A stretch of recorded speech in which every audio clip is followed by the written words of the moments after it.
I have been married for 3 years to a kind husband. We were very close, but we didn't have any children yet. We were both looking forward to the day we would have kids until the accident happened. Please listen to this unbelievable story. My husband was kind to everyone, not just me. My parents loved him too. I have a sister who is very focused on her career, and my husband got along with her as well. Suddenly, my husband's work got really busy. He started coming home late and even working on his days off. He was put in charge of a team and was always on his phone, talking to his team members. Looking back, people might have thought, isn't that suspicious? But I didn't suspect anything. I just worried about his health. Then my sister, who lived alone, got a new job and needed to move. She wanted to buy new furniture, so I planned to take her shopping in my car. On the day we planned to go shopping, which was a Saturday, I got called into work by my boss. This was the only day off for my sister. As I thought about what to do, I realized that my husband also had the day off. My husband had been busy with work lately, but I decided to ask him to take my place. Seeing the trouble I was in, he agreed and said, "It's a bit awkward to go out with your sister alone, but it's fine. My car is being repaired, so can I borrow yours?" I was grateful for his help and went to my office to deal with the problem there. It was the first time my husband and my sister went out alone together. I wondered if they were doing well and if they had found the right furniture. When I finished handling the issue at work, it was already dark. I took out my cell phone to call my husband and sister for dinner. That's when I received a call from an unknown number. "Hello, am I speaking to John's family member?" a stranger asked. "Yes, I'm his wife," I replied. "This is the police. Your husband has been in an accident." The man who identified himself as a police officer informed me. He told me that the car my husband was driving had been in an accident and that both he and his female passenger were unconscious. I don't remember exactly what I did when I heard the news, but I rushed to the hospital. At the emergency reception, I gave them my name and was taken to the ICU. Through the glass window, I could see my husband connected to various tubes and wrapped in bandages. I was very worried about what would happen to him. My mother, who lived far away, arrived later, and we spent a worried night together. During this time, the police told us more about the accident. They said John had been driving on a road with clear visibility when a car ran a red light and hit him. The other driver was seriously injured and was also being treated at the same hospital. However, the driver said that John's car had been moving strangely before the accident. The police were investigating whether my husband had fallen asleep at the wheel. Within a few days, my husband and sister regained consciousness, and the doctors did some tests. My mother and I were called in to hear the results. The doctors told us that although they would survive, they would likely have some kind of disability. Despite this, my mother and I were happy they were alive and hoped they would improve with rehabilitation. We didn't tell them about the possible disabilities. My mother and I only shared positive news and took care of them. My mother looked after my sister, and I took care of my husband. At first, my husband was in shock from the accident and was feeling unwell. He was also worried about the trouble he had caused for me, my mother, and my sister. But as time went by, my husband, who had always been kind to me, started to change. He became frustrated with his leg that didn't move easily, the hospital treatment, and the fact that he had to quit his job. All of this seemed to make him very irritable. Even though he couldn't control his frustration, I still went to the hospital every day because I understood how he felt and wanted to support him. One day, a police detective visited me at the hospital. He explained that they had discovered something about the accident. It appeared that there had been a brake oil leak in my car, which was involved in the crash. This issue could have led to an accident at any time, possibly explaining why the car behaved strangely before the crash. The woman who collided with us was also in bad condition. Her mother came to apologize, and it was the first time I met her. After this, I noticed my husband's outburst towards me increased. He resented my ability to move freely while he was immobile. He also seemed irritated when I could only visit briefly due to my work commitments.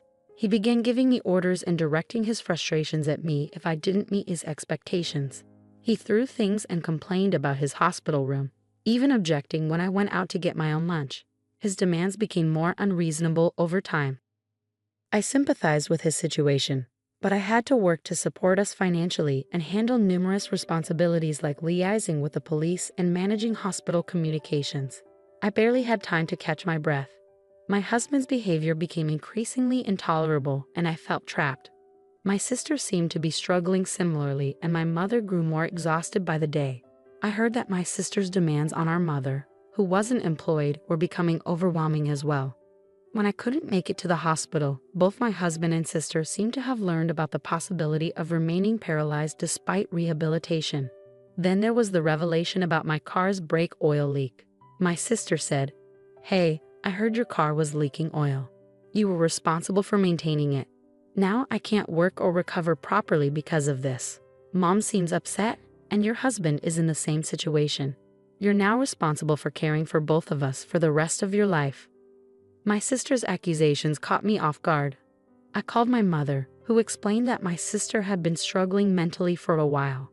She also mentioned being too tired to go to the hospital. Despite this, I remained worried about my husband and went to see him at the hospital. When I didn't find him in his room, I discovered him with my sister in the common area. Visiting hours were almost over, and they were sitting together alone in the otherwise empty room. "Hey, I heard that if you had just taken the car in for inspection, none of this would have happened," my husband said, glaring at me. "Yeah, but you're the reason why your sister and I are in this mess," he continued. "The insurance will cover it, and now you're stuck taking care of us for the rest of our lives. Don't forget that." His words hit me hard, and something inside me snapped. "Since when did you two get so close?" I asked sharply. "What do you mean?" he replied defensively. "You don't visit that often, and your mom texted your sister to come over since we can't leave here, and we can't walk. What's wrong with me talking to your sister?" It felt like my husband and sister were teaming up against me. "Sure," I retorted sarcastically. "You guys hadn't seen each other for ages before the accident, right?" "What are you talking about?" "I'm talking about you taking care of us." "You know that," my husband said, brushing off my question. My sister didn't even look at me but nodded along when my husband said that I would be caring for them both for the rest of their lives. I didn't expect a response, but I continued speaking, hoping they might understand my feelings. "I wonder if the person who hit your car is recovering now," I said. "How should I know? She crashed into us when the light was red. It's just unbelievable," my husband replied. "Yeah, it was terrifying. We definitely need to make sure we get compensation from her. And this happened right when I was about to get a promotion," my sister chimed in.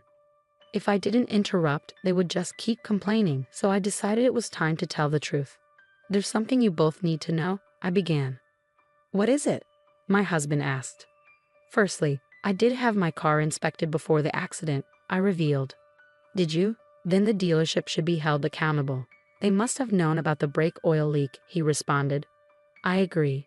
So right after the accident, the police contacted me. They wanted to determine the cause and asked to check my dashcam footage. But that old dashcam doesn't record audio, and it only starts recording after an accident, so it wouldn't show anything useful," he argued. "I understand your concern. However, you weren't aware that I had recently installed a new dashcam," I disclosed. My sister looked up in surprise. "What?" she exclaimed.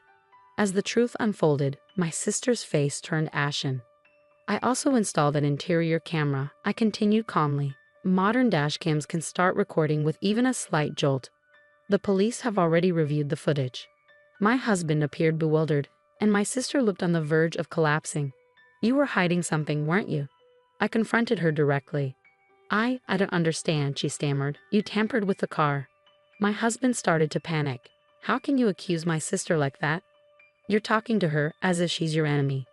Suddenly, he fell silent, clearly shaken. I mentioned earlier that even a slight movement would trigger the recording. So many private moments between you two were captured. I was mortified when the police asked if it was my sister who was in the car with me. My husband turned pale.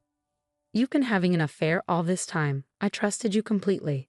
Caught in the middle, my husband began to shift blame onto my sister.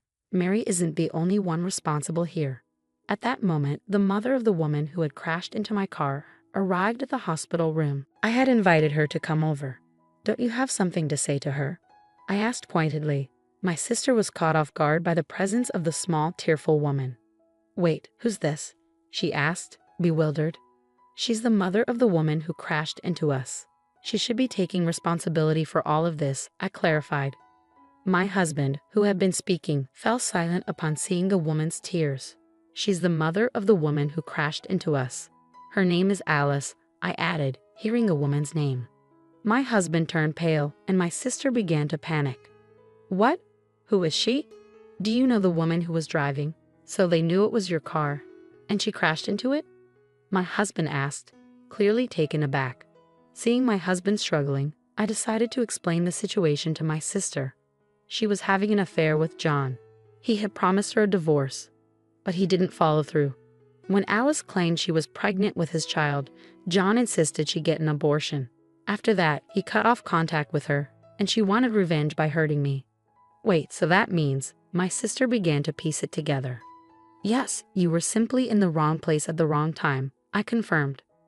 I can't believe this has ruined everything, my sister lamented. The truth is, crying or shouting won't change anything now, I said, pouring out my emotions. Now you both understand what happened. You had an affair behind my back, and Mary tried to harm me by tampering with the brake oil in my car. But she ended up in an accident herself. I'm the victim in all of this. I continued, I was willing to work things out and not divorce you if you showed remorse and came clean during your hospital stay. But you never indicated you were sorry. Instead, you treated me horribly. Remember how we drew up our divorce papers shortly after we got married? I never thought we'd use them, but I filed them today, so we're no longer married. Goodbye. Having said everything I needed to say, I left the dark and quiet hospital feeling a sense of liberation from the resentment that had been bottled up inside me. However, my mother was deeply shocked when she learned the truth. She not only grappled with my sister's infidelity, but also with the responsibility of caring for her physically disabled daughter alone. I ended all ties with John and Mary, but I couldn't abandon my mother to handle everything on her own. I reached out to the woman responsible for the accident, apologized, and arranged compensation for my sister, who was innocently involved. This eased my mother's burden. 2 years have passed since then. I am divorced from John and living independently. My close relationship with him had made our divorce surprising news for my colleagues. Subsequently, I noticed more men approaching me, perhaps because divorced women seemed appealing to them at that time.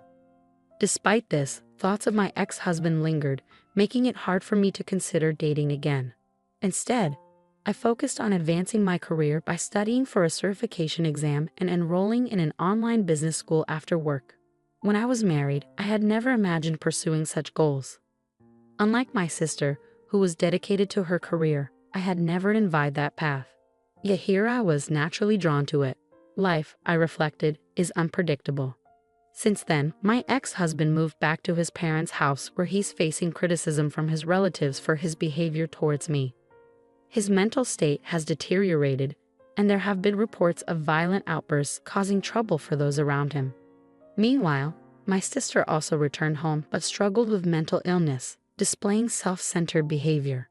My mother, exhausted from everything, used my sister's savings and accident compensation to place her in a care facility. She consulted me beforehand, and I supported her decision. If I hadn't taken action back then, I might have been trapped in a life of servitude to both of them forever.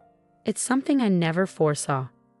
I passed my certification exam as planned and was transferred to a department where my skills are put to good use. I developed a close relationship with a teacher from my online business school, and soon will be married.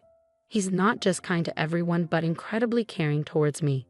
When I come home late, he prepares dinner for us, a gesture that brings me immense happiness. As I shared these thoughts with the stars, I hurried home to the partner who awaited me.